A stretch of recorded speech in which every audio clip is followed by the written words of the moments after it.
yang terdengar mistis dan sulit dijangkau. Banyak yang bertanya, bisakah makrifat diajarkan? Namun jawabannya mengejutkan. Makrifat bukan ilmu yang bisa diwariskan lewat kata-kata atau buku. Ia bukan sesuatu yang bisa diajarkan, melainkan sebuah pengalaman yang hanya bisa dialami. Bagaimana mungkin sebuah ilmu yang selama ini kita kenal dengan pelajaran justru tidak bisa diajarkan? Mari kita telusuri bersama rahasia terdalam di balik makrifat. Gerbang yang tidak pernah dibuka dengan kata-kata. Makrifat bukan seperti ilmu yang bisa dibagikan lewat buku, ceramah, atau tulisan di papan tulis. Ia bukan seperti rumus yang bisa dikuasai atau dihafal. Ia lebih menyerupai cahaya yang menyentuh kalbu. Bukan karena usaha, tapi karena izin. Ketika seseorang bertanya, bagaimana caranya agar aku bisa masuk ke dalam makrifat? Maka pertanyaan itu sendiri sudah menunjukkan bahwa ia masih berada di luar. Sebab makrifat bukan sesuatu yang dimasuki dengan langkah kaki, tapi ditarik dengan rasa. Banyak yang keliru mengira bahwa makrifat bisa ditransfer dari guru ke murid, seperti warisan yang diwariskan. Padahal tidak ada guru yang bisa menanamkan makrifat ke dalam jiwa orang lain. Guru sejati hanya bisa menunjuk arah, memberi isyarat, membisikkan petunjuk halus, namun langkahnya tetap milik sang murid. Makrifat adalah pengalaman langsung, bukan hasil dari penjelasan. Sebab penjelasan hanya berfungsi untuk mengantar, bukan mengungkap. Ibarat seorang bijak yang berdiri di tepi lautan, ia menunjuk ke arah samudra luas, namun tidak bisa menyelamkan orang lain ke dalamnya. Hanya mereka yang berani meninggalkan daratan ego, melepas beban dunia, dan berenang dalam keyakinan yang bisa sampai ke kedalaman rasa. Maka tidak ada jalan pintas, tidak ada kelas kilat makrifat, tidak ada ijazah yang menjamin penyaksian hakikat. Seseorang bisa mendengarkan 1000 ceramah tentang makrifat, tapi tak pernah benar-benar menyentuhnya. Karena makrifat itu bukan bunyi, ia adalah diam yang sangat dalam. Ia bukan keramaian kata-kata, tapi sunyi yang menyingkap makna. Saat akal mulai tunduk, saat logika tidak lagi menjadi tuan, saat itu rasa muncul sebagai pemimpin jalan. Dan rasa hanya mengenali satu arah, menuju dia. Jika engkau merasa sudah tahu banyak, sudah paham banyak teori, justru saat itulah makrifat menjauh. Karena makrifat tidak pernah bersahabat dengan aku tahu. Ia hanya muncul di hadapan yang berserah, yang tidak mengklaim penguasaan, yang kosong dan rela ditumpahkan dengan cahaya ilahi. Maka selama masih ada hasrat untuk menguasai makrifat, selama itu pula makrifat akan jadi misteri. Seperti aroma bunga yang tak bisa dikurung dalam botol, makrifat tidak bisa dimiliki. Ia hanya bisa dihirup oleh jiwa yang halus, yang peka, yang membuka diri dalam kekhusyukan. Jika ada yang bertanya, apa manfaat makrifat? Maka jawabannya bukan keuntungan duniawi, bukan keberhasilan, bukan kekayaan, bukan kemudahan. Makrifat hanya menawarkan satu hal, kehadirannya yang nyata dalam segenap hidup. Dan disitulah semua dimulai.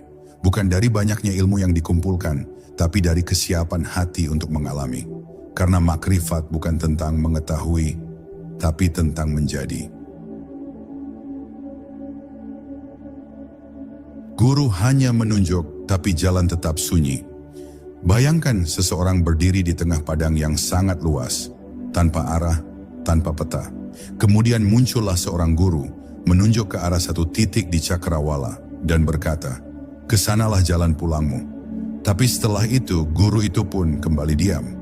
Ia tidak menuntun tanganmu, tidak berjalan bersamamu, bahkan tidak menjelaskan apa yang akan kau temui di tengah perjalanan. Di titik inilah banyak yang kecewa, karena mereka berharap guru akan memimpin, mengawal, bahkan membopong mereka hingga sampai. Padahal jalan makrifat adalah jalan mandiri dalam sunyi. Guru bukan pemilik pintu, bukan pula pembuka gerbang. Ia hanya saksi bagi mereka yang hendak masuk. Ia tidak bisa menyuapi rasa karena rasa itu bukan dari dirinya. Ia hanya bisa mengajak seseorang melihat ke dalam dirinya sendiri, lalu menunggu apakah hatinya cukup jujur untuk mengakui cahaya itu. Bukan karena guru kurang memberi, tapi karena yang dicari bukan sesuatu yang berada di luar. Makrifat adalah perjalanan ke dalam, dan setiap orang hanya bisa masuk dengan kunci rasa yang telah disiapkan oleh tangannya sendiri. Kadang seorang murid merasa, guru tidak menjelaskan secara lengkap, tapi justru disitulah keindahan dan rahasianya. Karena makrifat bukan untuk dijelaskan, ia adalah getar yang muncul dalam dada saat sunyi, saat tidak ada lagi yang bisa digenggam selain dia. Jika guru terlalu banyak berbicara, murid akan sibuk memahami, bukan mengalami. Sedangkan makrifat tidak akan pernah hadir di ruang pemahaman. Ia lahir dari ruang keheningan, dari dada yang terbuka, dari pikiran yang menyerah. Banyak orang ingin mendekati guru makrifat agar mendapatkan ilmu yang luar biasa.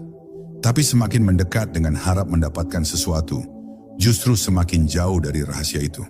Karena selama masih berharap kepada guru, berarti belum berserah kepada dia. Guru yang sejati justru akan mematahkan ketergantungan itu. Ia tidak akan membiarkan seorang murid bersandar padanya terlalu lama. Ia akan terus mendorong sang murid untuk berdiri sendiri, merasakan sendiri, menemukan sendiri. Guru hanya membangunkan kesadaran yang tertidur. Di dalam perjalanan makrifat, kita tidak sedang menuntut ilmu seperti biasa. Kita sedang melepaskan satu demi satu semua keinginan untuk tahu. Kita menanggalkan kepandaian, kebanggaan, bahkan ketertarikan terhadap penjelasan indah. Sebab penjelasan hanyalah penjara yang halus. Ia membuat kita merasa paham, padahal yang hakiki belum pernah disentuh. Guru tidak menginginkan kita pandai bicara tentang Tuhan. Ia ingin kita hancur lebur dalamnya. Seperti orang yang ditunjukkan arah ke matahari. Guru hanya menunjuk, tapi yang merasakan panasnya adalah diri kita sendiri. Tidak ada kata yang bisa menggambarkan bagaimana rasa terbakar itu. Hanya mereka yang berjalan, yang berani menatap langsung, yang akan tahu maknanya. Dan saat itu terjadi, tak lagi dibutuhkan penjelasan. Karena rasa telah menggantikan segalanya. Karena makrifat telah datang dalam bentuk pengalaman yang tak bisa ditukar dengan kata.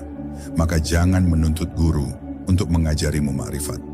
Tugas guru bukan membuatmu tahu, tapi menyadarkan bahwa dia telah hadir. Tidak di sana tapi di sini. Tidak nanti tapi sekarang. Dan jalan menuju kesadaran itu, meski diberi arah oleh guru, tetap harus kau lalui sendiri. Dalam sepi, dalam kejujuran, dan dalam kepasrahan.